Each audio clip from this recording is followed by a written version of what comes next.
Murakaza neza nyakubahwa Perezida wa Repubulika. Ko mwagiye kure cyane ariko ubu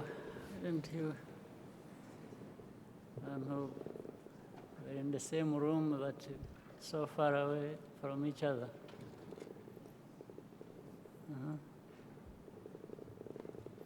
Abari inyuma twegera imbere.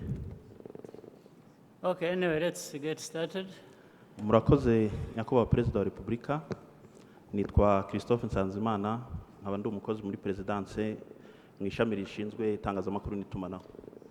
Nyakubahwa Perezida wa Repubulika, aha turi kumwe n'abanyamakuru bahagarariye ibitangazamakuru byo mu Rwanda ndetse n'ibyo mu mahanga bikorera mu Rwanda. Nyakubahwa Perezida wa Repubulika, turi kumwe kandi n'abanyamakuru b'abashyitsi baturutse mu bihugu bitandukanye harimo Zambia, Afurika y'Epfo, Cameroon, Kenya ndetse na Uganda. Turi kumwe kandi n'abavuga rikumvikana ku mbuga nkoranyambaga zitandukanye twita mu Cyongereza social media influencers. Nyakubahwa Perezida wa Repubulika, mubitwemereye twatangira. Sure. Turakira ikibazo kimwe kuri buri muntu. Ubaza arabanza twibwire hanyuma avuge ikibazo cye. A warm welcome to our colleagues from the region and the continent. Please introduce yourself as you ask your question and just give us a brief profile of your media house. Translation is on channel 1 for English and channel 2 for French. Ikinyarwanda ni kuri gatatu. Twatangira. Turabanza kwakira Albert Rudatsimburwa kuri contact. Mr. President,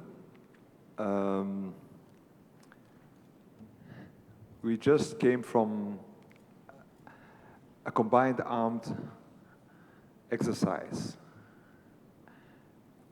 and you are also mentioning security more than 100% in Rwanda, in a context that in the region things are moving, in the region where we are not, I would say, where the security of some of our citizens have been threatened in some circumstances, and some people threatening outside Rwanda. I think maybe it's an opportunity to tell us more what you meant by more than 100% secured. And also on the same, I would say the same question, could you give us more clarity in our future relationship with South Africa, while we see in the media that there could be some elements trying to derail the normalization? And while we are on there, do you have any comment on the exchange of some heads of states that has been leaked through social media in the region? Okay. For the combined arms military exercise that took place in Gabiro. Gabiro is a barracks. It's a place where our forces live and do different kinds of trainings to do with their profession. So that kind of exercise is not the first of its kind. It's one in a series of them that have taken place every year, in actual fact. And it happens normally after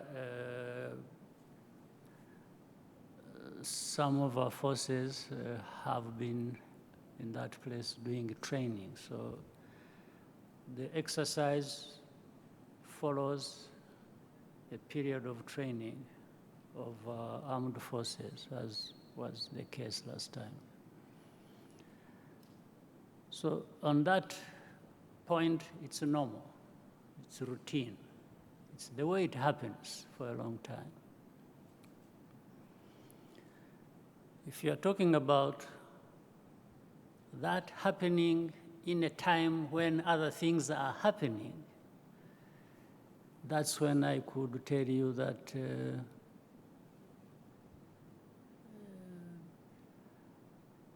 whatever that is, it wasn't our plan. It isn't our plan that the things are happening against us. No, it's a routine that keep doing things, but if they coincide with when a number of things are happening, then that's maybe why you would raise such a question, or even what I said was partly routine, and some of it coincided with what was happening. Ordinarily, the armed forces are there to defend a country, the sovereignty of a country. They are there and they must prepare, they must train, they must be equipped, so that's what we do, like any other country does. But let me go to the point of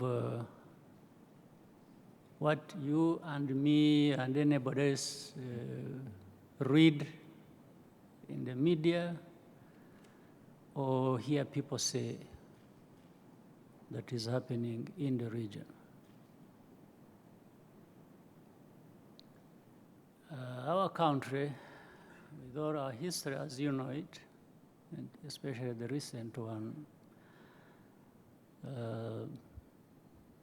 if I may just refer to the period 25 years of history,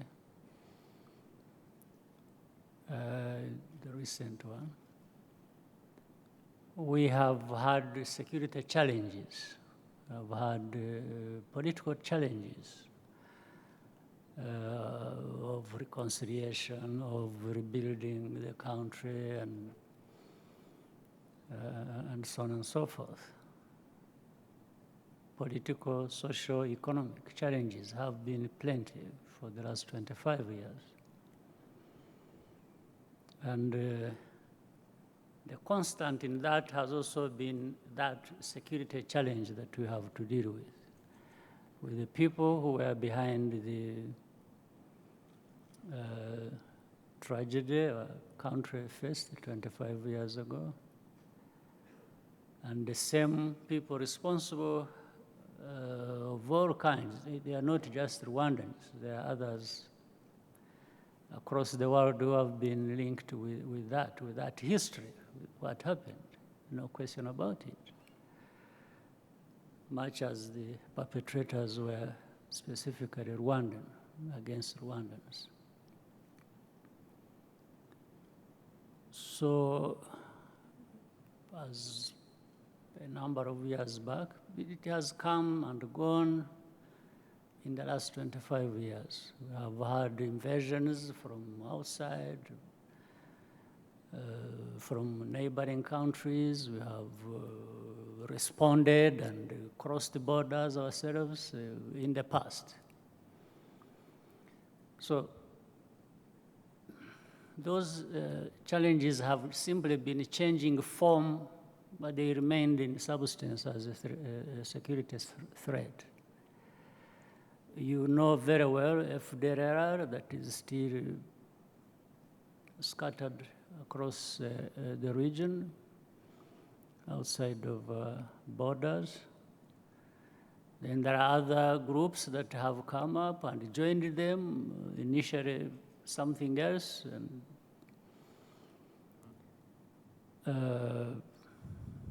I've heard of something called RNC, I've heard of, they have all kinds of names, I can't remember all of them.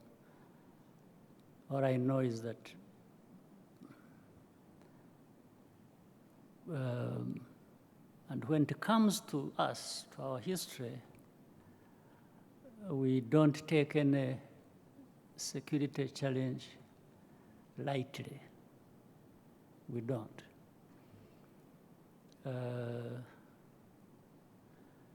Do they say bitten once, twice shy? So we have had our taste of it.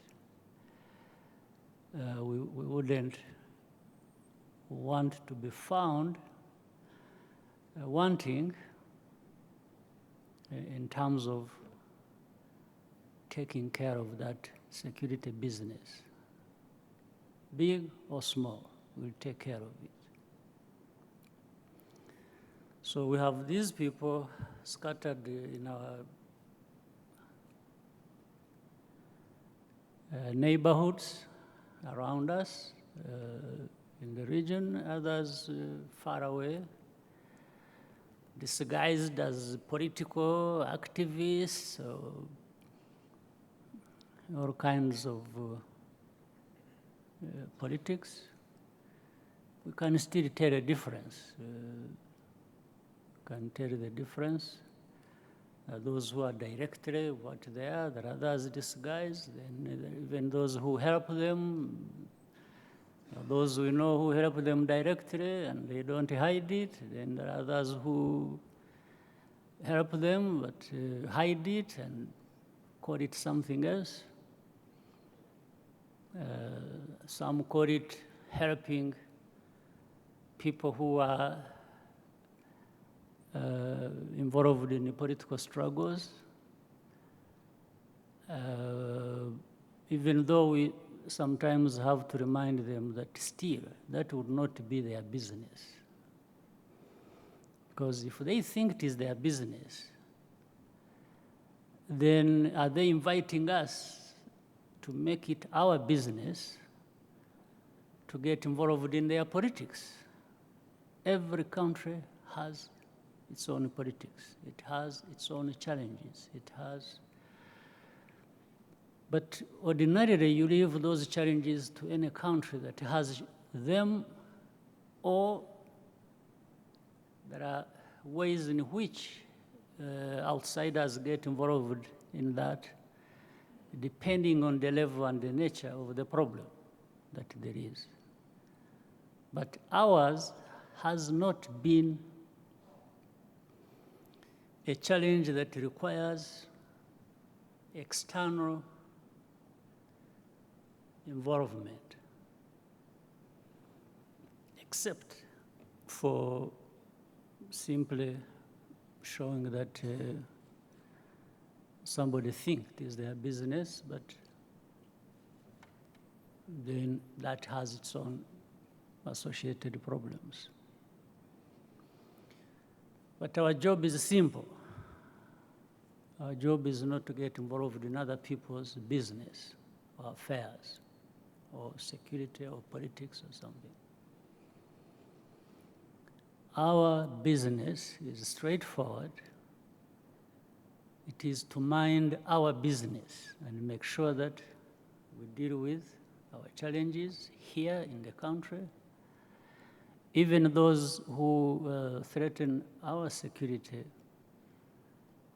We are humble enough to understand our limits and limitations. So we stick to doing things here in our country. We will wait for that problem here. We don't need to pursue that across any border. We have done that many years ago because that was the only alternative we had. But since then and going forward, I don't see that coming up. We will take care of our business here in our country, not anywhere else. We will use the law. We will also use other legal means or other activities backed by legal means to deal with any of such challenges. So that's really the context and to explain your point, what it's all been. Then the second question you mentioned. If you have any comment on leaked exchanges from regional heads of states on the situation that impacts the East African community also, and then South Africa. No, I think that is answered in all that. All the right, first okay, part, I can talk about South Africa. Yeah, South Africa. Yeah, I think that is what may be different. For the South African part, for me, it's a bit confusing. It confuses me, and I have let those who can handle it at their level handle it. It's confusing in a sense that it also, in a way, relates to one point I've made in the first explanation, because it was brought to my attention, something was said by the Minister of Foreign Affairs of South Africa in some interview from nowhere, because I don't know what sparked it, where I was saying she met, whether she invited people or whether she went to them, I don't know, but she met the RNC people, some of whom live in South Africa, and it has been a problem we have discussed for a long time with the South African government. And I thought that was being taken care of on the side, and so that it doesn't really interfere with the most important things we should be doing together as countries. So we were not even pursuing anything. We were not bothered, because we had raised it enough, and we had discussed it with the right people in South Africa, and people concerned on both sides were following it out of the way of the normal relationships we should be having.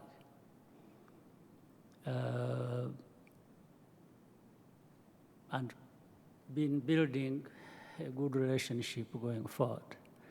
Then this one comes up and say, you know, I met these people. Oh, I was pleasantly surprised. They are ready for a dialogue with the government of Rwanda, and so on and so forth. Now, if it was actually normal, we can talk about dialogue, we can talk about that sounds good. But what was not normal, as it came to my attention when I saw it, was that anything like that would first come through the media. There hasn't been any communication about it, about the meeting, about the surprise, about anything to do with dialogue. It just comes out of the media. In fact, when it was brought to my attention, I asked some of our officials, I said, were you aware of anything that has been building up to this? Is there? He said, no, there hasn't been a single moment of discussion on that matter. So I tried to ask them, so what do you think is the problem? Then a long story, which I just don't want to repeat here. But to cut the story short, then, it becomes that thing where some individuals, even working for government, may think they would rather deal with some groups or some individuals outside of any country or country's government, and prefer that to actually relating to government. That was my interpretation, my immediate interpretation, until I'm told otherwise. So somebody might have made a choice to say, no, I think this is a group, when it comes to Rwanda, these are people to deal with, and not with the government. Or I want to have these people talk to this government. But then the question is, how does it become your business? What business do you have in that? The only business I know would have been to actually find out or even get rid of these people who are getting in between these two countries and damaging their relationship. I think that was, come to think about it quickly, that's what I thought. So again, our stance has been, let's wait it out and see how this should not worsen a bad situation if there was a bad situation in the place, or it shouldn't really take much of our time throwing at each other all kinds of things. But I understand then later on, following that first issue I raised, that on Twitter there were all kinds of exchanges and so on and so forth about it, that our Minister of State is alleged to have said something insulting the Minister of Foreign Affairs of South Africa for having made that initial presentation in the media. So even when that came up, I asked that I actually wanted to know, under any circumstances, why would people have exchanged insults? Why would our Minister of State for Foreign Affairs have insulted the Minister of Foreign Affairs of South Africa, or anybody for that matter? Then I said, what did he say? What is it? They say it is a tweet, which was insulting. I said, please, tweets can be seen. Can you show me the tweet? I want to see it. I want to see really for real what it is. From that time of the allegation and the outbursts and so on and so forth, nobody has seen the tweet. Nobody. I ask you, actually, you people here, whether you have seen it. I may benefit from your own thing. Nobody has seen it. What has been seen when I asked, in fact, I happened to be somewhere out of this country attending a meeting, and I ran into somebody from South Africa and said, what is this going on? He said, no, there is an insight. I said, can you help me, please, find me something? He said, yes, I'll give you something. In fact, I was with one of my assistants, Patrick. Caroletto is here. He stayed with this person. I said, I'll show you what actually. So when he comes back, he brings me something that is not a tweet, but some blog written by this fellow called Himbara in Canada, quoting something that is in Rushasha, some newspaper, I think, called Rushasha,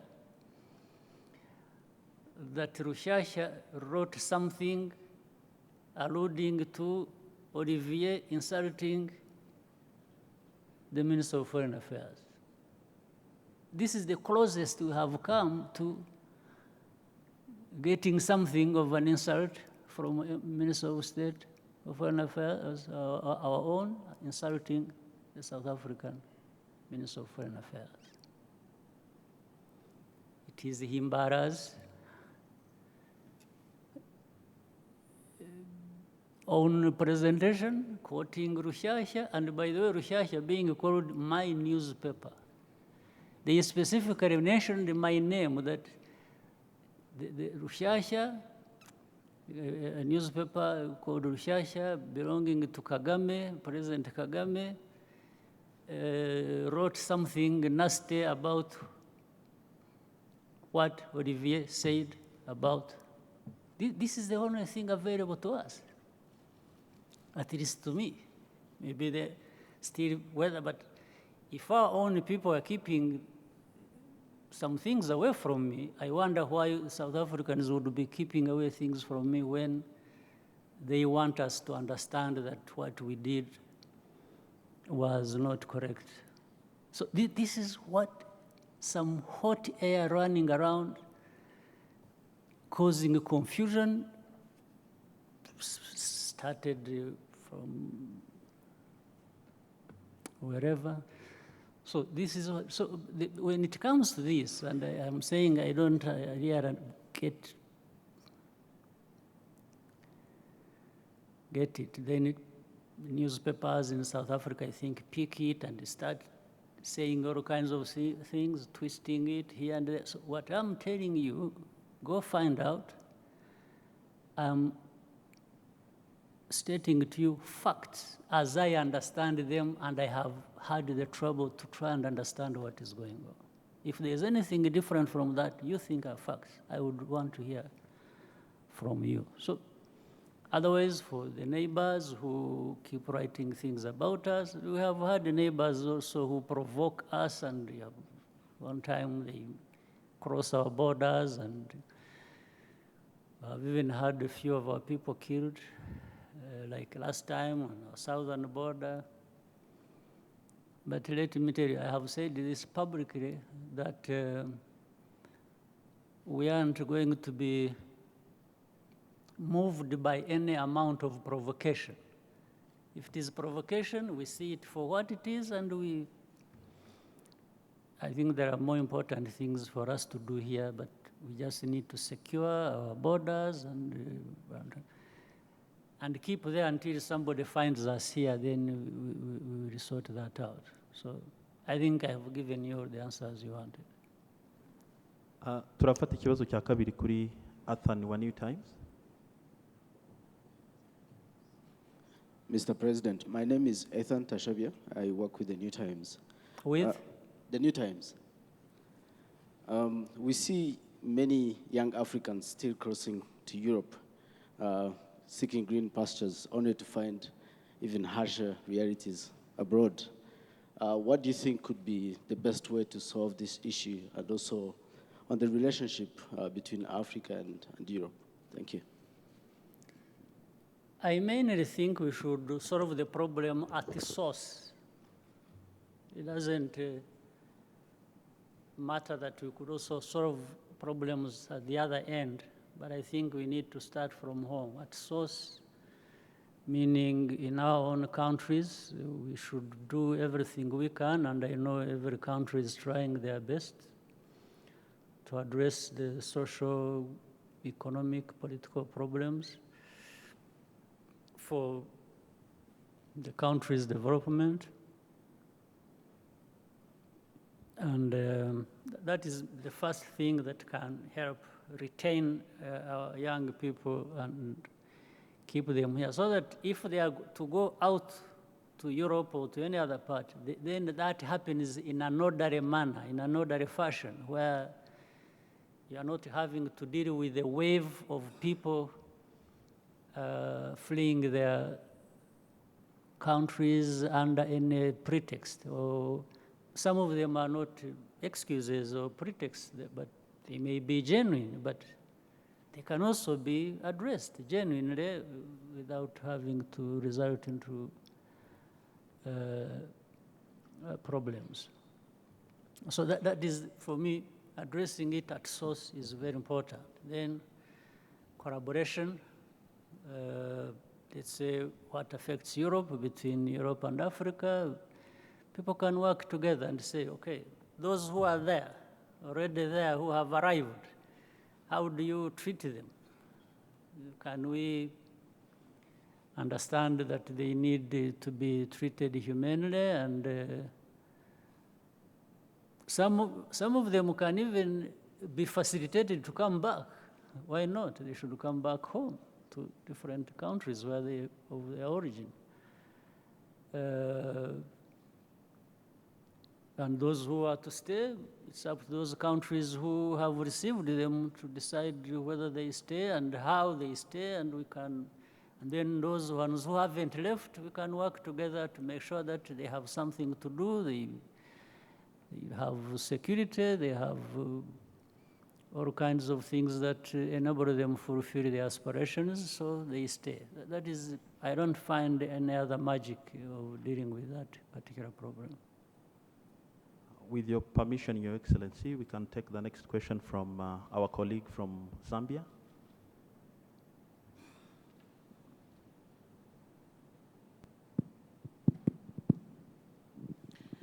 Thank you very much, Your Excellency, for this opportunity. My name is Ruth Kanyanga Kamwi. I work for the Zambia National Broadcasting Corporation, but I also write for an online publication called Swinger, which is an initiative of Women in Media Network under the Gresham Michelle Trust. My question comes to you in your capacity as chairperson for the African Union. I know that the International Planned Federation has been courting the African Union with proposals. Which is that? The International Planned Parenthood Federation. Okay. Yes. Has been courting the African Union with proposals to entice member countries to avail family planning furniture, that is contraceptives, to young people of school-going age. And their justification is that the AU has the Agenda 2063, which borders on harnessing the demographic dividend. And we are seeing quite a good number of young people, more especially girls, dropping out of school as a result of early pregnancies, which also results into early marriage. So what is your take as chairperson for the African Union and also as Rwandan president? I don't know if I understood your question correctly. First, Planned Parenthood, right? I like planned anything. If for anything, if you put your thoughts into planning, it means you know you are defining the problem, you understand it, you are finding, you are trying to find resources, you are trying to do something, and then toward a certain goal or a certain outcome. So I like that. I'm happy to have people who have children, and then, but having those children is on the basis of planning for them and for their future. But in planning for your children, I think you've already made plans even for yourself. You know how you move into the future with your children and others. So that's a very good thing. It shouldn't even be some institution which deals with it. Actually, every country should be emphasizing it for its citizens to have this planning, which planning goes whichever way the society in point chooses to go, or whichever way the family chooses to go. But under this umbrella of planning and as a national program, I think it's the best thing, and it contributes to us. We think that it contributes very well to whatever agenda, national or continental, including Agenda 2063. Demographic dividend,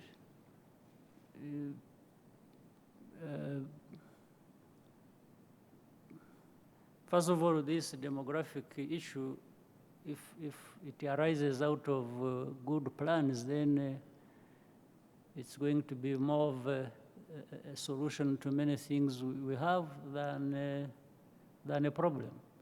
And therefore, the dividend you have in mind may be attained more easily. So that is my take, and it is a message I would put forward to colleagues and other leaders on the continent. With your permission, Your Excellency, It's something? What? Your Excellency, she asked also about availing contraceptives to teenagers, I think. Well, you have to determine whether in your planning, that's maybe I didn't miss that, but because in the planning you decide what tools to use. Has a country decided? I can't tell each country to approach it in the same way, right? But if contraceptives are part of, are a result of this planning a country has gone through, it's up to those countries to do whatever they want. I have no one solution fitting all the problems related to that, right? Yeah. mubyemeye nyakubahwa Perezida wa Repubulika, twafata ikibazo kimwe cya nyuma. Let's have as many as we can. Turakira mugenzi wacu wo muri RBA. Thank you so much, sir. My name is Eddie Sabiti. I work for Rwanda Broadcasting Agency. I would like you, sir, with your permission, to bring you to local matters or politics, and specifically to the Rwigara's case.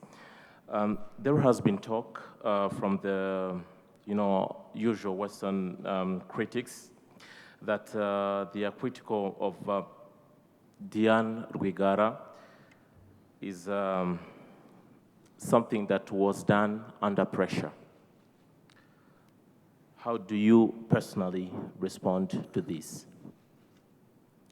My response starts with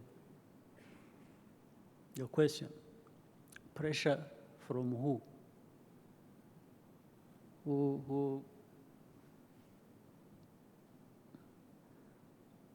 Who is in that position to put pressure on anyone to deal with this case? I don't know. So that's why, for the pressure part, I would not bother much with it. What I know, to the best of my knowledge, pressure does not work very well with us. We don't work on pressure from anyone. So I think you can look elsewhere. Maybe you may find an answer as to the handling of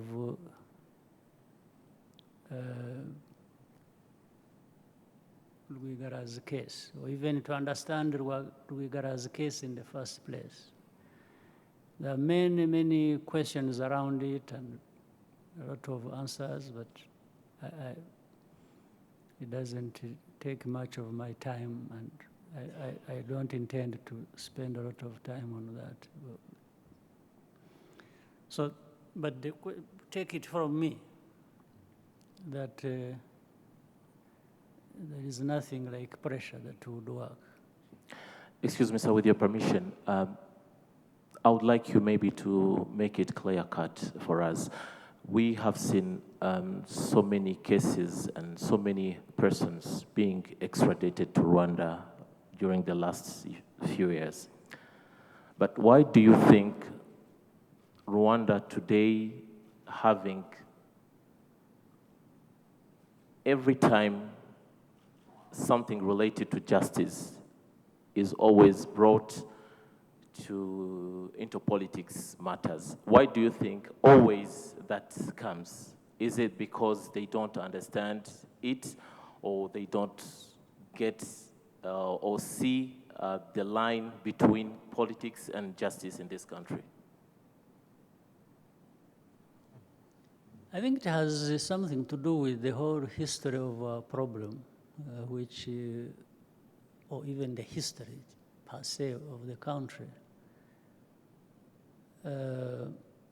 First, how did justice question become so important in matters of Rwanda? Justice. All countries have justice systems. They have judiciary, they have other systems. They, even when, even where the politics has mixed with justice matters in those other countries, it does not attract much attention as it does in Rwanda. The reason, in my understanding, is the problem that created justice to be so prominent in the matters of Rwanda. If you look at, say, genocide. Genocide, as I touched on it earlier, wasn't just a project that started with Rwanda and ended with Rwanda, or with Rwandans and ended with Rwandans. It has a relationship with the history of colonialism, and then and religion, and politics across the world. And then in the recent days, it involves so-called human rights, this, it involves the media, all those also have a side their own politically, especially where they come from. The media, as you know, you tell us so much about it, how independent everybody is, but independent from what? Some or most of them, the media has where it comes from. It has affiliation. It has a relationship. You'll find this is why in ordinary terms, as we see openly, they tell you, oh, this media is conservative. So it is on the conservative side of politics, isn't it? This is a liberal media. So it is on the side of the liberal politics. They say, oh, that is the right-wing media or this. You know what? So why would media be right-wing, conservative, liberal? Why? If they are really independent and they cut across as such, why do you think there is that problem? Or if it comes from country X, even the developed countries, you will see that the media represents in many very subtle ways the interests of where they come from, that country. Now, to the extent that these people who are the contemporary, the kinds of institutions we have to deal with,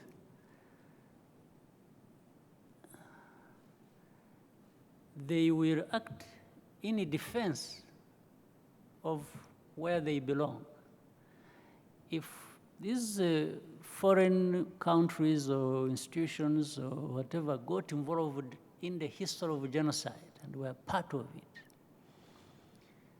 in order for them to have that moral ground on which to stand on to criticize or to, they will tend to blame others except themselves.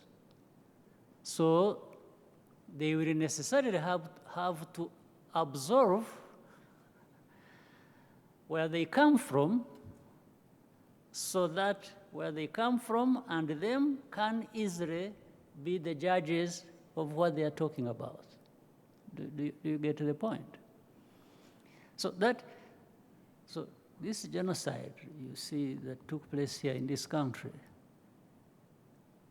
was actually, apart from the fact that it's Rwandans who killed Rwandans, it was to a big extent originating from outside. Its origins is from outside. And they have continued to subtly get involved in this, and they must retain the basis on which they are the ones to tell others what to do, so they must extricate themselves from the problem. And that's how the Rwandan cases become always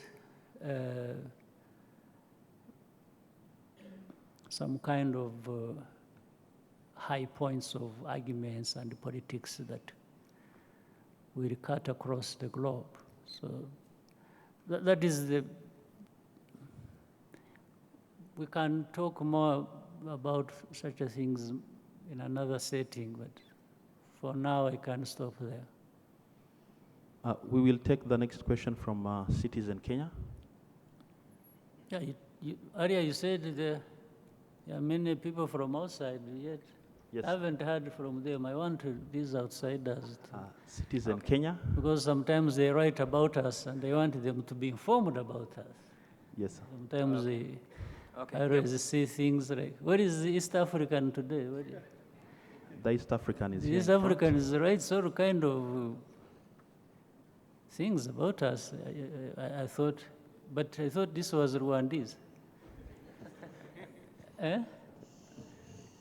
Rwandese East African. But you should know about Rwanda better than that. Maybe the good media, you give them something and they twist it and send it back. So we may have you to blame when it is somebody else sitting in some other place who has twisted it. But you also said there was somebody from South Africa here? Yes, sir. That's what you said. But if there was one, I would be interested in what they have to ask, because, or at least I'm interested in giving anyone from outside, you give them a word. I want to Yes, sir. give them a piece of my mind. Yes, Okay. please. Okay, my name is Sam Gituku from Citizen TV Kenya. Citizen TV is the market leader in my country, but I've also realized that there's quite some viewership here in Rwanda. And my interest is in what we've been seeing the last 2 days, Umushyikirano. I hope I got that right. Right. And when I looked at you conducting, or rather asking your questions here, you are asking specific questions to the ministers, and I'm just wondering, why are you doing this, and what informed this way of looking at the rollout of programs, and how does it help in accountability of the government to its people? Then part two of my question is, yesterday you spoke strongly about the regional integration, and you said that some of Rwandan citizens are being victimized by who? And finally, recently, some 2 weeks ago, there was supposed to be a summit of the heads of state in EAC. You were not there, and also Burundi wasn't there, and part of the reason why it didn't happen is because Burundi wasn't represented. As a good neighbor, do you know why they didn't appear? Are there issues that need the attention of EAC? Do I know why I did not appear? No, Burundi. Oh, but you said I'm also one of those who didn't appear. But you are represented. Yes. The first one, the Umushyikirano, as a way of having a dialogue on our national issues, it's to broadly discuss our affairs. It's to seek to narrow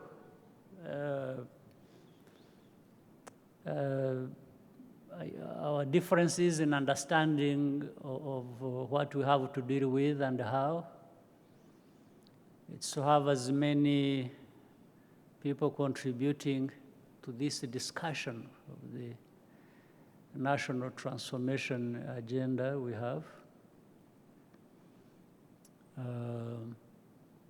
It's really sort of to seek consensus among ourselves and maximize on being together and moving together for good results. So, and as if you followed carefully, in the discussions, people make their views known, to others raise questions, they even, talk about problems that maybe we even discussed last time, and they still come up, meaning what we had discussed last time and this time around is still a problem. So, in giving especially answers to these questions being raised, it's important that those players who on a regular basis should be dealing with these problems inform the audience what the issues are. Still steering this towards the transformation agenda. So that's like, for example, what we handled towards the end, when I met earlier the Prime Minister and a couple of ministers, and I said, there's something we really didn't cover that is important. And it is important that people in the audience, cross-section of them, background, each one understands really what we meant, because we can't be answering the same question, and we are supposed to be working together, and each one is just giving a different answer. We need to narrow that to something that should help us move forward more productively. So if you will, then the reason for doing that, it is to seek as many inputs as we can, and have broad understanding, especially that the people who are in the room are leaders who will go back to where they came from, different levels of government. And it's better they go back having a better understanding or having a new commitment to working with the people on the ground to improve their lives. It's all about that, really. That's why we did it. One, for the East African community and whatever was said around it.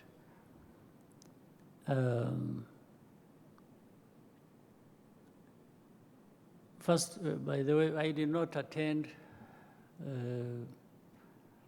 that. I couldn't attend two things at the same time. In fact, it happened when I was in Argentina attending the Group of 20 summit, the G20 summit. I think it happened exactly the same date.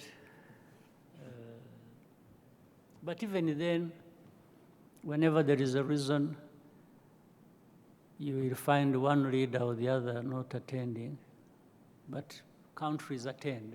It's not, the summit, yes, involves the heads of state, but it involves even more the countries. Countries participate, and once they have representation, then it's a good. For Burundi, I've seen what has gone back and forth. One part is from what I read and things, Burundi has sought to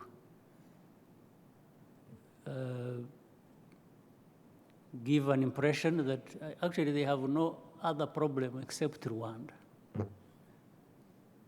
Well, I will not say much to that.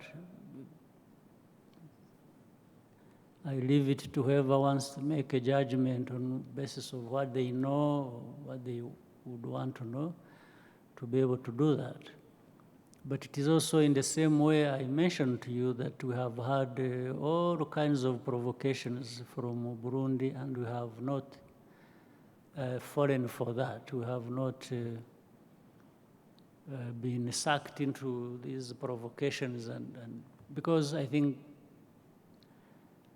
that would be giving them what they want, and also trying to prove their point that they have no other problem except Rwanda. So that one, we have managed it, we will continue to manage it, we have no qualms about that.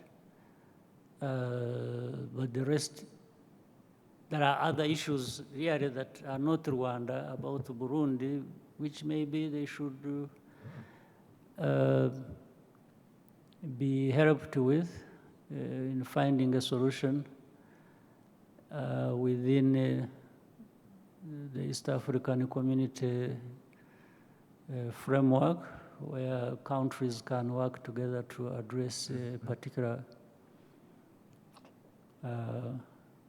countries' problems.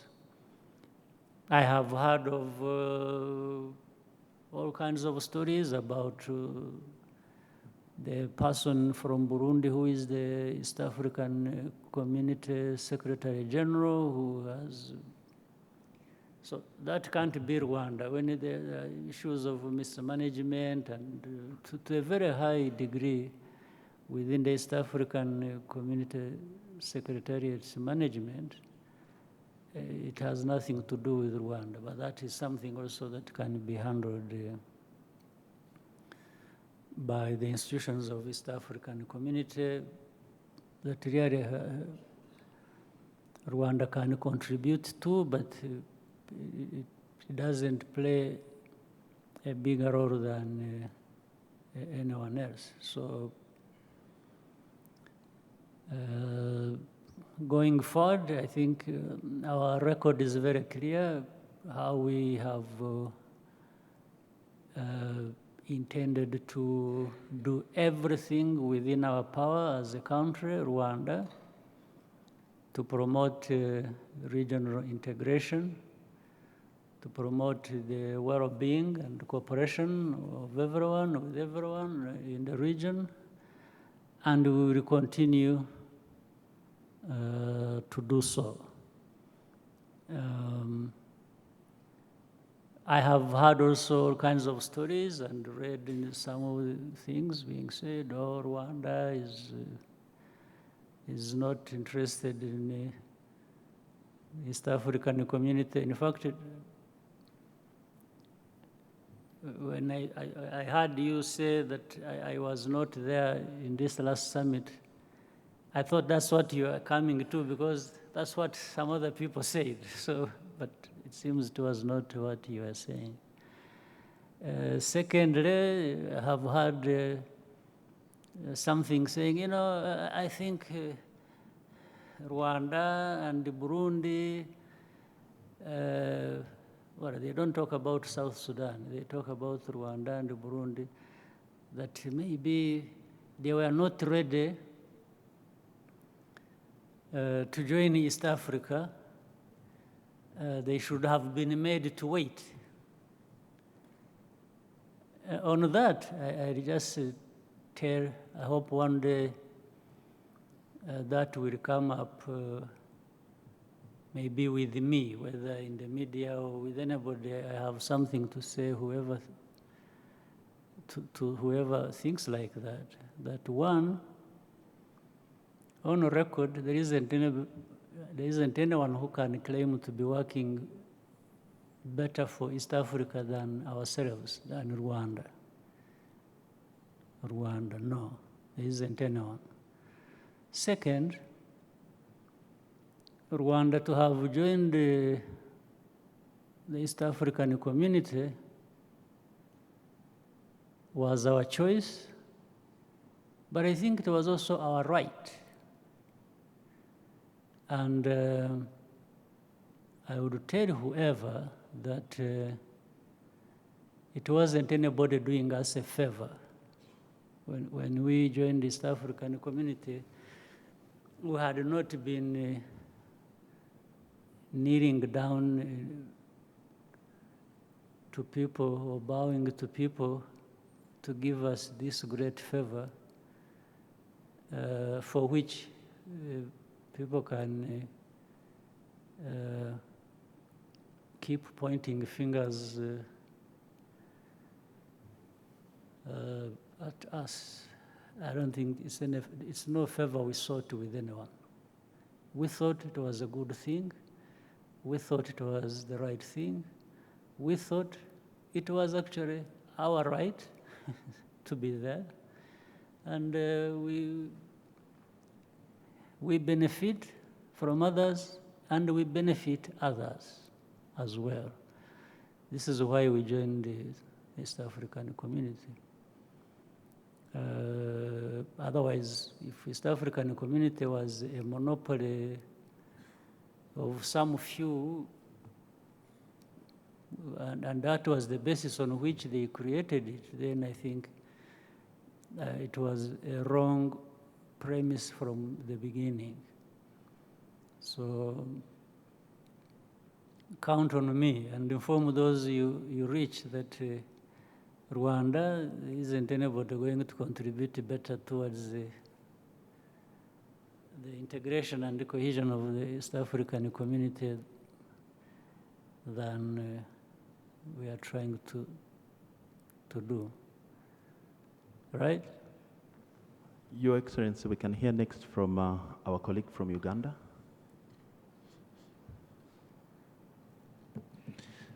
Thank you very much, Your Excellency. I used to be only just from Uganda, but these days I'm from Uganda and from Rwanda. Okay. My name's Frederick Gorowam. You live at the border? No, I live in both places. Okay. My name's Frederick Gorowam TV. I am a columnist for the East African newspaper, the one you said write funny things about Rwanda these days. The question I would like to ask Your Excellency is about the AU reforms which you have been spearheading over the past more than 1 year, even before you became chairman. During this time that you have been leading these efforts, what would you say has surprised you, if anything? Whether it's in the way your fellow leaders have reacted to these reforms, or whatever it is that you may have found surprising or unexpected. The other question is, I would like, if you will allow me, Your Excellency, to return to the issue of the East African community. There is a time when we in this region, or at least those who preoccupy themselves with things of this kind, when we were very optimistic that after the failures of the 1970s, that the new East African community would move very rapidly towards complete integration. Now, in your opening speech, you sounded as if that's not the case, and I think that people who observe closely would agree that it's not the case. That what? That it's not the case, that there are problems with integration. Mm-hmm. How optimistic are you that these problems can be resolved in the short to medium term? Thank you. Good. I don't think there is much to point to in terms of surprises relating to the African Union reforms, because the reasons for people demanding reforms have been there for a long time, so people have been thinking about that even before they were actually worked on. So we understood there was, I would, for example, I would have said, oh, I was surprised that actually so many people across the continent actually are very supportive or wanted of these reforms or supportive of these reforms. And no, but that's not a surprise, because I think I have known that, and many other people, my colleagues or the team I worked with, people have known that the reforms has been long overdue, that there was always a need for us to do things differently, to have different approaches to how the African continent can come together, work together, and this thing has been, but it wasn't ever implemented in real terms. That's one. So I wouldn't. That's not one of the things I would say they surprise me, much as they are real, and I like it that many people wanted it or want it, but I think. The second, also that you would, maybe somebody can say, I was surprised that this country or that country has been slow or has really been against or this leader or that. Again, I don't want to count that as a surprise, because all of us also know that for any change, for which reforms are, there will always be people who, even if they cannot give reasons, or good reasons, convincing reasons, they will still be hesitant about change. They tend to stick with the old thing, even without giving reasons. So I'm aware of that again. When it happens, I'm not surprised. But of course, you see it as a problem, but you have known it as a problem. It isn't a surprise. So we haven't been dealing with too many surprises, really, in this area. If it is, there's so many people who really wanted this change to happen, we have known that they were there. If there are a few who are hesitant, who stick to the old ways, or who are saying, yes, we want it, but then in the evening they do something else, when in the morning they are saying that, that's also something I know that relates to change. In any situation, there will be all these things. So I would not say I was surprised in any way, but instead I was happy that progress has been made. And progress has been made with these two sides. And I think the side that wanted change to happen has probably pushed harder and driven the agenda than those who might have not wanted the change to happen, or to happen as fast as we all have wished. So that's not, on the first question, I don't think we would be surprised by anything. And now on the East African community one,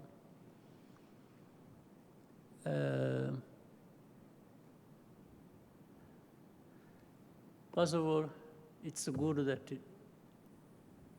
the East African community came together again and tried to follow or build on what the East African community was before. It's a good thing that has happened. It's the best thing that could happen in this region for us to be having it, and a long way. Institutions of the community have been built, different guidelines are in place, things are happening, they are moving.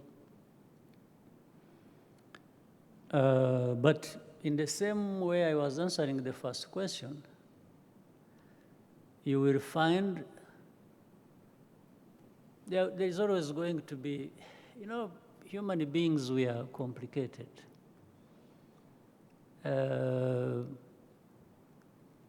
What I said also at the opening of this Umushyikirano, the East African community requires give and take. In fact, any integration efforts requires you release a little bit. What you would say, no, because you know the stories about sovereignty. Sovereignty, people say, you can't touch this. This is my sovereignty. Every country has its own sovereignty. True. But when you have decided to go for integration, you also understand that some of it will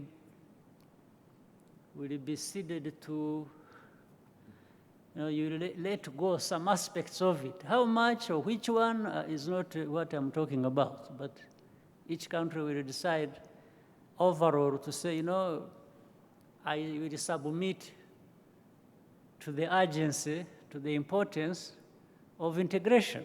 So some things will happen, the people involved will come together and create something that is bigger than just the sovereignty of each entity in some aspects to which they submit to.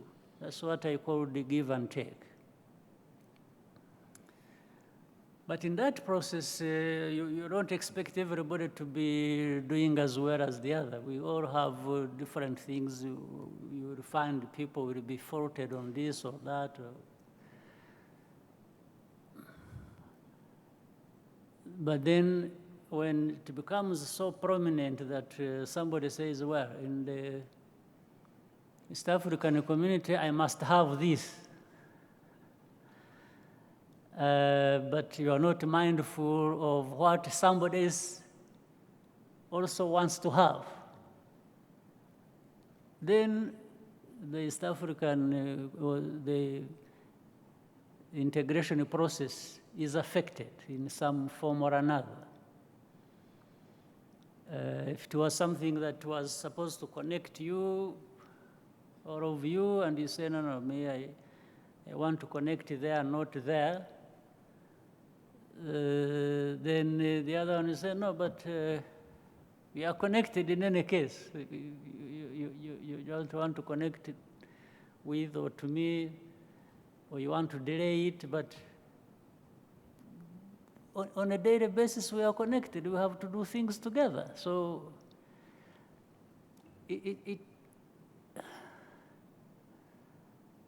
it's in a way complex, but dependent on the players. If people talk and I'm optimistic. You asked about that question. The optimism lies in the fact that we can keep talking about these things and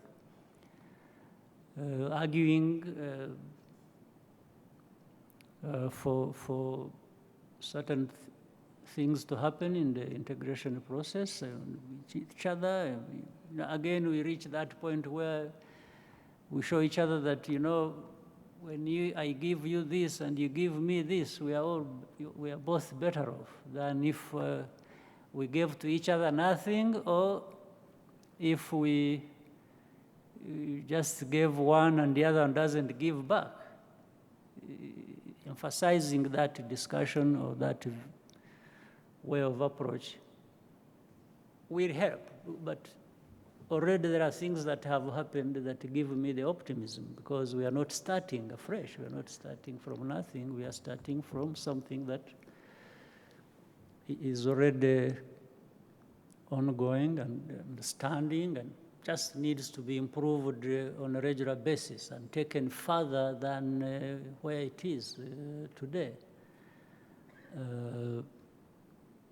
So that is, and those summits you heard, people are talking about, in the summits, People discuss, analyze, and say, why didn't we get this? Why didn't we do this? Then we go through it. The explanations are sought, and maybe next time by another summit, we see that something has moved. But it's not only that. It's when the politics involved across borders is not so clear, is infringement on the rights of this and of the other, but still there is a way to sort it out. So that's my take. Wrong things may happen, or things that shouldn't be happening happen, like infringing on each other's security. I think the question was asked earlier, and no, but you can't have integration without people. People are the ones who actually relate first in integration, and then things start happening. The infrastructure, the other things happen, but the people have to integrate, have to relate with each other, that will encourage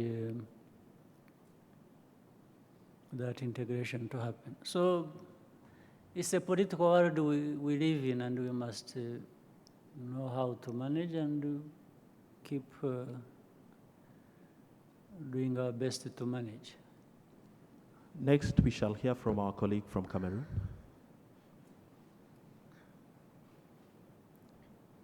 So maybe this time we finish with this one, or is there any other one we Yes, have? we can just take... Where are you from? From Reuters. From Reuters. Okay, you and then the Reuters, and then we are done. Yes. Thank you, Your Excellency. I'm called Kagame. Where are you from? Cameroon. I mean, the next one in front of you who is... you want to ask me what you know, or what I know? Okay, let's quickly handle these two, and then you can see how to proceed with others. Yes. Thank you, Your Excellency. I'm called Kagame Swap. I'm a promoter of two media specialized on decentralization, local governance, and local development issues. But with your permission, I will take the advantage that I know you are comfortable in more than one language to ask my question in French. You want to do it in French? Surtout que le Rwanda... I'm slowly, I've been very slow in integrating in Francophonie, but it's coming along. Let me see, I think that I can hear. Yes? C'est justement parce que le Rwanda préside aux destinées de l'Organisation internationale de la francophonie que je me permets de poser mes questions en français. Monsieur le Président, quel a été le pari le plus difficile que vous avez eu à tenir lorsque vous êtes entré en fonction? Quel était le pari le plus difficile à tenir?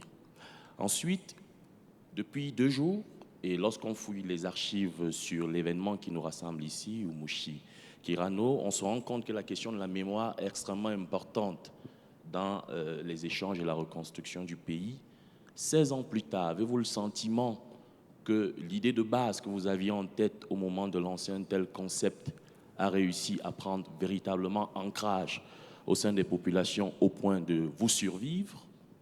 Et lorsqu'on songe que les processus de décentralisation en Afrique connaissent des formats divers et des avancées diverses, avez-vous le sentiment que l'articulation entre la gouvernance au niveau de l'État et la gouvernance au niveau local ont trouvé suffisamment de ressources dans ce concept pour que l'appropriation des solutions, des initiatives et des initiatives et infrastructures que l'État crée à l'intention des populations à la base sont suffisamment appropriées par elles? Et je me permettrai de finir par une dernière question, Monsieur le Président. Vous êtes le président en exercice de l'Union africaine. That is too much French already, but keep going. Vous êtes le président en exercice de l'Union africaine pour quelque temps encore. Vous avez sans doute appris ce qui se passe au Cameroun avec deux crises qui agitent ce pays, notamment la crise dite anglophone et la crise post-électorale après les élections du 7 octobre dernier. Quel est votre regard sur cette double crise et pour le leadership que la classe politique camerounaise attend de vous dans la résolution de ce conflit? Que pouvez-vous faire? Merci, Monsieur le Président. Right. The most challenging thing in my position, you started saying, right? Sorry? As president? Okay. Well, any leadership or responsibility challenge is real well, even more real in certain situations than others. In our case, where we started from the whole history, bit by bit, we found we had some responsibility, but the context that defined it made even that responsibility more complicated. For whether it was before the war or during the war period, I mean, by the way, is not just here in Rwanda. We got involved in wars in other parts of the world where we used to live. For me, it is a number of years in Uganda, then a number of years here in my country, under different circumstances and contexts, with certain responsibilities, however small or big.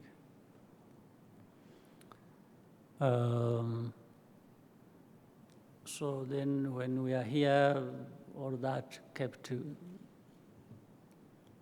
preparing us to this position.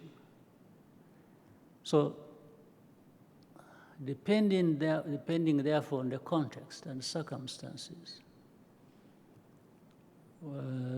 leadership role can be more complicated. One role can be more complicated than the other. But at the same time also, the higher you go in terms of responsibility, the more complicated things become. you keep carrying more burden. The higher you go, and things become more complicated because you are dealing with the broader things than initially you were at a lower level. So, and in this particular case, again, referring to the history also, it's not sometimes to be seen as if one is just in a certain place by accident.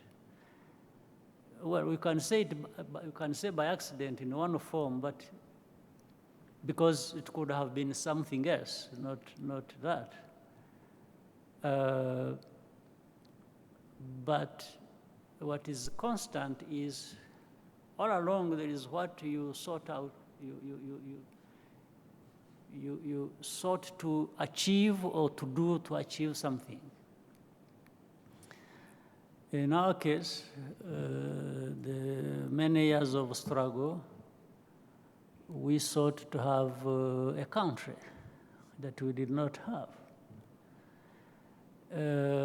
But what is a country? Is it just anything you call a country and it is yours and you seek to have a country, you seek to contribute to do something that will make this country as good as it can happen, as good as you can and others achieve that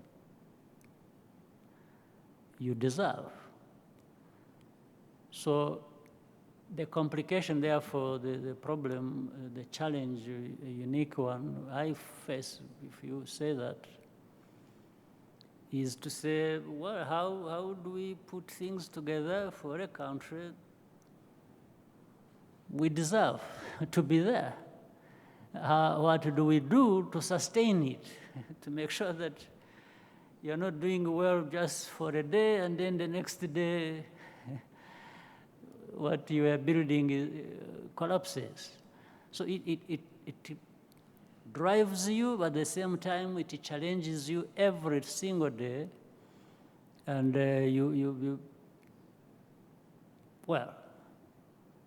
but you will find people are doing that differently from others, and some do better than others, and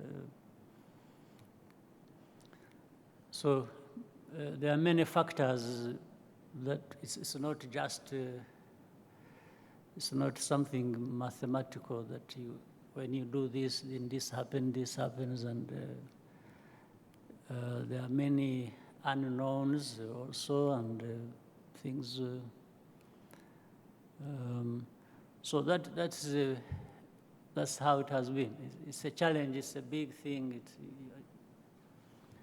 Because you carry your own responsibility, but you seem to carry other people's responsibilities as well. So it keeps changing. So that is number one. The other question on decentralization and a number of things that have been happening, whether we have sufficient infrastructure. I answered it in a simple way that what we are doing or what we get involved with on a daily basis, even when you think you are doing your best, you've given everything all you have, there is always a feeling that you are not doing enough. You do your best, but you never do enough. There's always something lacking. But that's why building is important. You cannot achieve everything in a single day, but you can achieve so much step by step. And the step, again, can be longer depending on what you have to deal with. So as we discuss here our own challenges, as we look at everybody's responsibility at a lower level, mid-level, higher level, we are trying to see how much we can maximize on the results we get and put together. We are able to measure and say, where are we from the point where we started. Even in terms of resources that we give to decentralization or in the process of decentralization at different levels, we give them resources or they generate resources from within.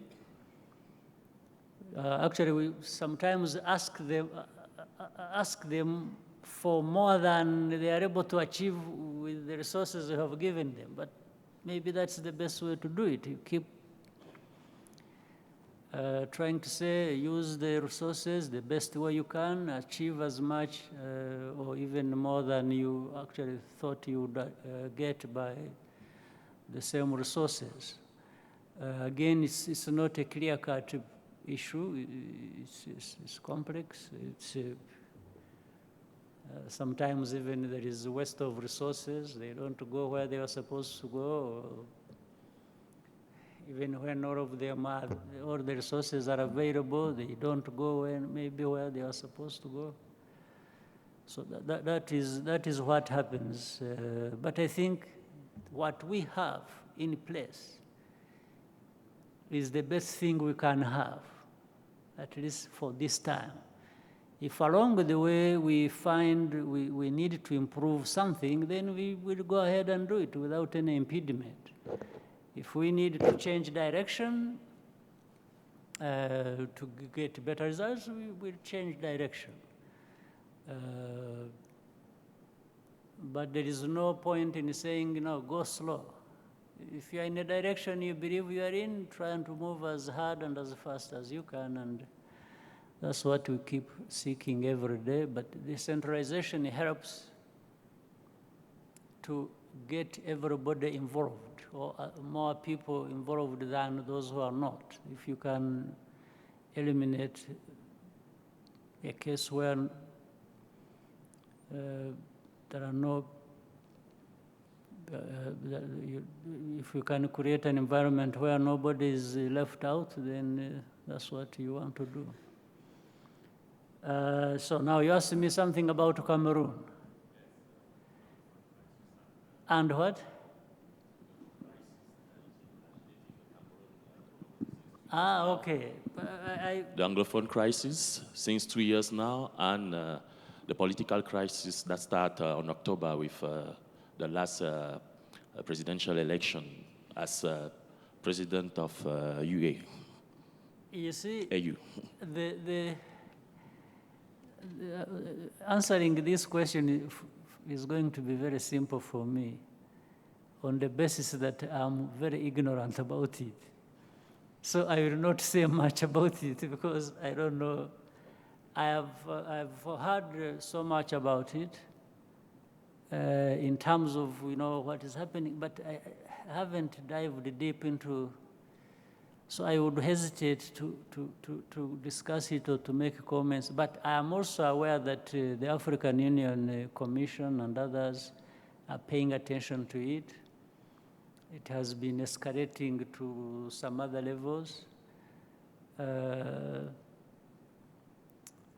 So I will not be very helpful in this case because I'm not comfortable with the facts or the analysis available to me about this situation, unfortunately, which I should have because it's an African situation. But there are other cases like that on our continent where I wouldn't say much because I don't know much or because I haven't been involved in that. And I wish there's anything I can contribute, I could contribute. Your Excellency, as you directed, sir, we'll take the next question from Reuters. Mm-hmm. Many thanks, Mr. President. My name is Clement Urinjiman, and I work with Reuters.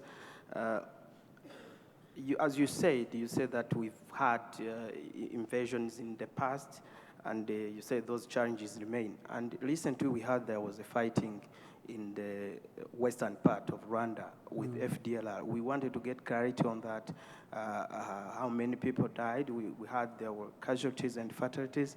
And if we could get, Mr. President, the progress. What is the progress on Bugesera Airport? When is it due to be? Bugesera Airport. When is it due to be completed? And in the past, we had also, there was a plan to get some funding from Exim Bank of China, of the railway. Of what? The new railway. Okay. Yeah. How far has it gone? Still on the security question, you talked of other groups. How many questions are there? Just for that security question, you talked of other groups joining FDLR. How big is the threat? First of all, FDLR, then then the Bugesera Airport and the railway, the Exim Bank of China helping to get fundings. Stroke Exim Bank. Yeah, and for security, the FDLR. Thanks. And then security? Other groups joining FDLR. How big is the threat? Okay. On the first one, which I mean, both of them could be handled together. The first and the last, I think, they are all FDLR. The first one, it's true. Recently, some group crossed from DRC and very close to our border. They didn't go deeper. It was more or less at the border. And attacked positions. There was a small detachment somewhere more or less as an observation post, what was going on. I think a couple of soldiers were killed, a couple meaning 2, 3. We are still gathering sufficient information in terms of where they came from, the assistance they had, and so on.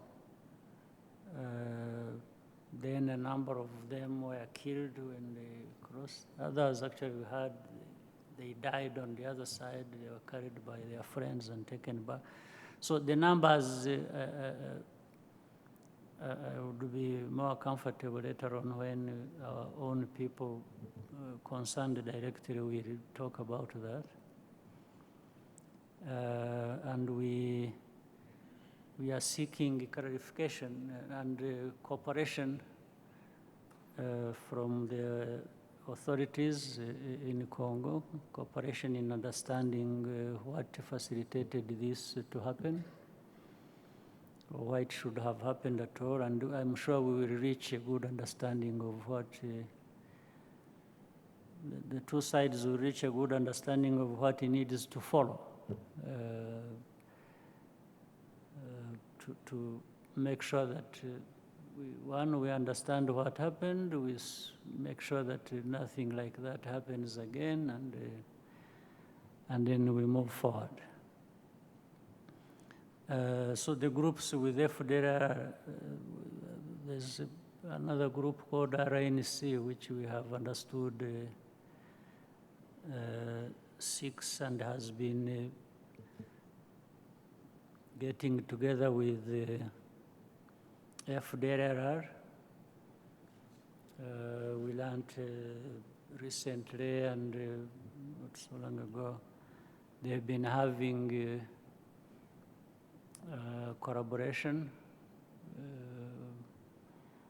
based in, they also meet and discuss and plan in our neighborhoods without having to state names, but don't have too many neighbors. There are few. So they are working together and we monitor it, but we are more concerned with what will happen or what happens here that we will take care of.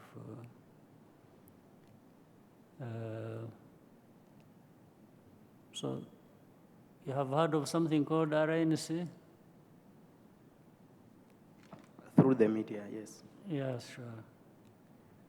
It does exist. There are many other groups. I said some names, I don't know them, but they call them all kinds of names, or themselves all kinds of names. So, but we take care of that. We take care of the names and everything else. Bugesera, first, the plans are clear. In fact, recently, what is happening, there is the airport was, the design was all over with what we wanted to do. Then later on, there was a reason we wanted to make improvement, meaning improvement in the design, in the quality, and even expand it. But the works started. So we are, that is happening as we are, meaning restructuring, redesign is happening as the works are also going on. The contractor is on the ground, everything, except a few things. So we should be doing well with the airport. soon. And the plan is to finish it in not too long a time. I don't know, I don't need to state the exact time, but it's not too long. I don't want to bias the contractors. I don't want to state the time and then they say, oh, you know, we could have done that in a shorter time, but the president thinks it should be this long, so let's take this long. That's why I'm not stating the time. But it's in a good way. It's going well. It's a sure project. Then the railway, we've been working. You know, there has been an East African infrastructure master plan that includes railway, energy, transmission lines, and so on. So there is a part, therefore, that serves differently one country and another, but so we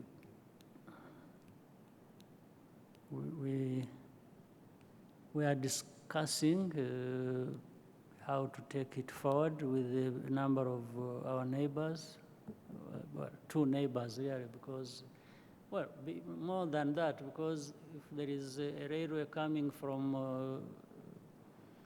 or through Tanzania, then we are discussing with the Tanzanian authorities how best we can expedite that, and where does it start, where does it end. These are discussions that are ongoing and are also advanced, but on the basis of the designs that are actually in place.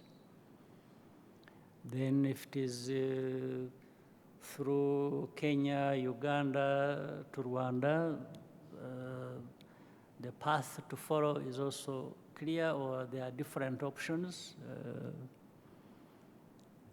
because we could go through Kenya, come up to Kampala, and then all the way to here. Or there are possibly other alternatives from one point of Kenya, like Kisumu, you cross the water, use the waterway, and then you come and land somewhere in Uganda or Tanzania, and then you find which gives you the best option, or that is cost, or what is cost effective. Those have been looked at and are being handled by the authorities on whichever side of the countries. Working together, we should soon have. So the Exim Bank of China, there are many actually. Is that what you said? Yeah, no, it's not just the Exim Bank of China. There are many funds, fund institutions that have actually interest in funding this infrastructure. So we are talking to a number of them. And we have also been encouraging that we talk to them in collaboration with the countries that that have interest in whichever portion of the railway that is going through their country. So we talk with whoever we are talking, with Tanzania or with Uganda or with Kenya, so that we put all these things together in a cost-effective way.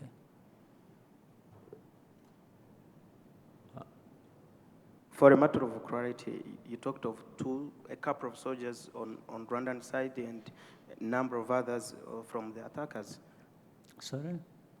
When you talked of the attack in Rubavu, did you say a couple of soldiers from Rwandan side and a number sure. of? Okay. Yeah.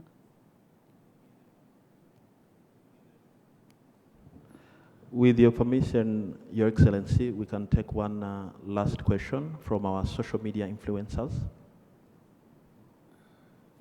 Gatete? I thought the social media people were already doing their bit with everyone. So, Thank you very much. My name is Gatete Nyengabo. I have a comment instead. why don't you take all these things you have said, put them together and pick what you want? Okay, but go ahead with the... I wanted to make a comment about the economy, sir. With what? About the economy and the report that we got from the National Institute of Statistics. And the discussion this afternoon was about defaulting on loans, SACCO loans, but it remained on loans. It didn't talk about some of the reasons. One of the reasons of defaulting on these loans is because when people take the loans, the nature of the market in which they're going to work is dynamic and changes. As a result, where they expected to get a job, for instance, they cannot get this job anymore because it's been taken by another contractor, or the standards required to fulfill a service have changed. So in this country, we keep innovating a lot, but sometimes the cost of the innovation is on a person who asks for a loan without predicting that innovation. Yeah, but are you saying when things are static, there are no economic problems? That's not what I'm saying. In fact, I'm pro the innovation, but I'm also saying that sometimes... So I'm trying to get the question properly. Let me understand it well. What is it a question? Is it a point you are making? It's a point I'm trying to make. That what? Still, I haven't understood it. Let me give you an example. Sure. So if there are people who are rendering a service like taxi drivers. Yes. And they have to acquire the taxi, they have sought for a loan, and they have understood how much they have to make and how much they have to pay taxes for. Now, someone, an investor, comes up with an innovation, which is a good innovation, which is to put a meter in that taxi. Now, this meter was not factored by the taximan when he took the loan, but now the taximan has to give up 10% of his income extra to what he was paying in terms of taxes. But this is the nature of the market when the loan was being acquired, and the nature of the market in which this person who acquired the loan is going to operate has changed. As a result, this person might default. But that was an anecdote, but I'm talking about this broadly. But it seems it's not just an anecdote. It seems something you have in mind to raise. But in any case, whether it's a point you are making or an anecdote,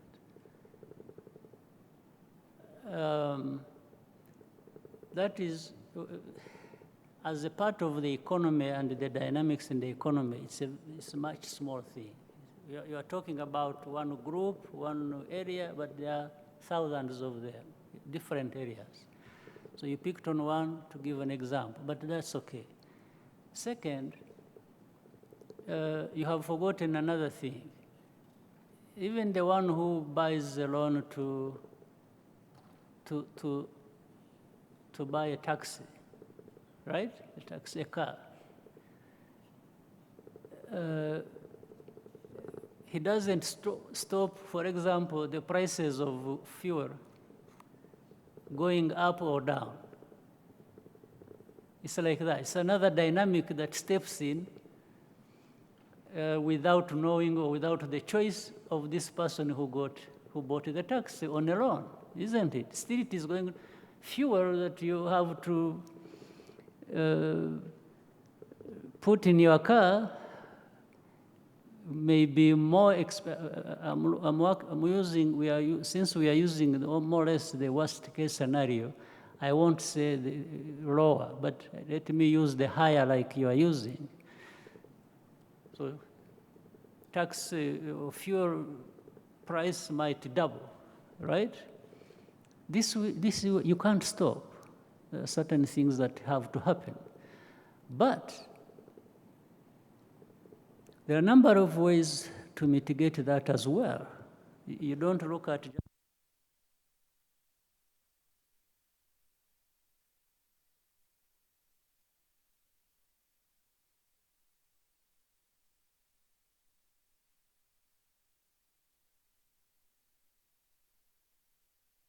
what has gone on?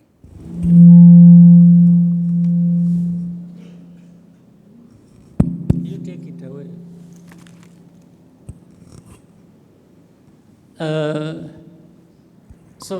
But there are a number of things that can happen. One is actually when you're going into that kind of business, there are things you factor in, the unknowns you may want to take care of. That happens. That's why in some discussions or some considerations, people will even factor in the level of inflation. You don't know whether it will come down or go up or by how much, but you factor it in that.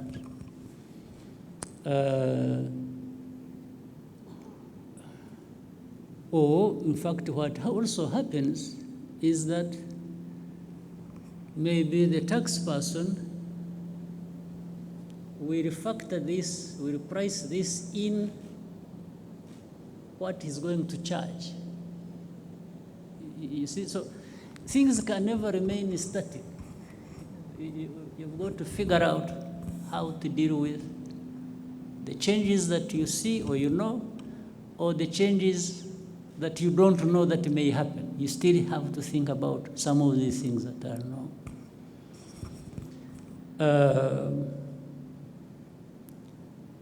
There is something else that is costly that maybe is not even in this. And part of the discussion we did. It's people not doing exactly what they were even supposed to do, both ends. I'll give you an example. Some banks have been given money so that, part of what we discussed earlier, you've given money to try and address or make it easy for people to get along within the economy. Like the VUP money that was going through the circle. There are many things you've got to, that's why follow-up is important, which we are not good at, all of us, I think. I've seen one thing to another. One, you saw how this money was given through, was being dispensed through SACCO, and then the operation was like, this money belongs to SACCO. But it was not their money, it was money going through them. All they could have done is maybe to make a charge, a service charge. You say, since I receive your money and distribute it for you, I recharge you this. Meaning they are charging the one who is taking money through them. That did not happen or did not happen well. But the person who spent the money assumed because there is a circle that through which the money is going, and you spent money called for VUP, you thought the problem was solved. Just because you did that, you think the problem is solved. No, the problem is not solved until it is solved, and that is by doing things that you need to do. So what affects the economy is not one small thing only, it's the totality of these things. And it's also the people at every level who may not be doing what they knew they were even supposed to do. You see it. So the person, I had something like that, but I think it's a bit of confusion. You talked about technology introduced in a taxi or in a motorbike or something. These technologies have their own, they are part of this whole value chain of whichever business you are doing. Now, but if you sat back and try to analyze how this technology can be used, it can enhance whatever economic activity and the benefits of people involved in between, you will get it. But if you sit back and just complain about something, then you will really have problems. Absolutely. You may even say, why is the source of technology only one, not three, not four, not five? But that means you have forgotten something.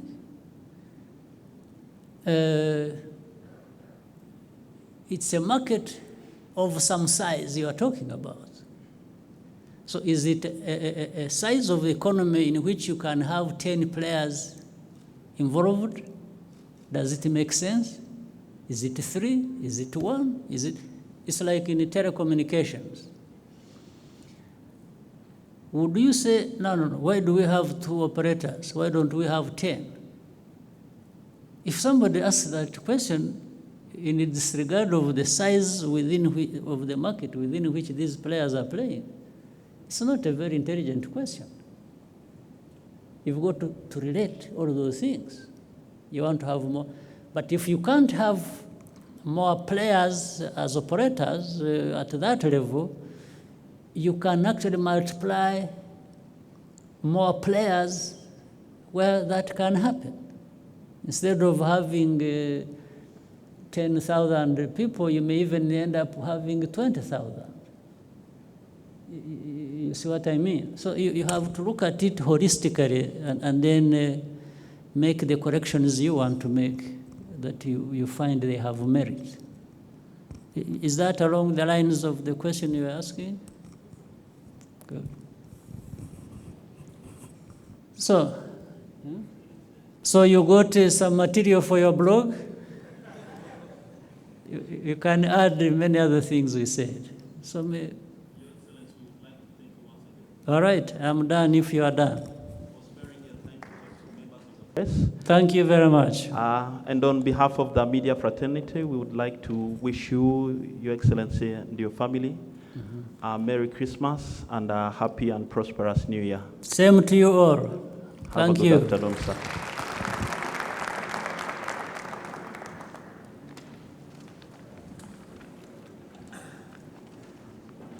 It has been a long time. Yes.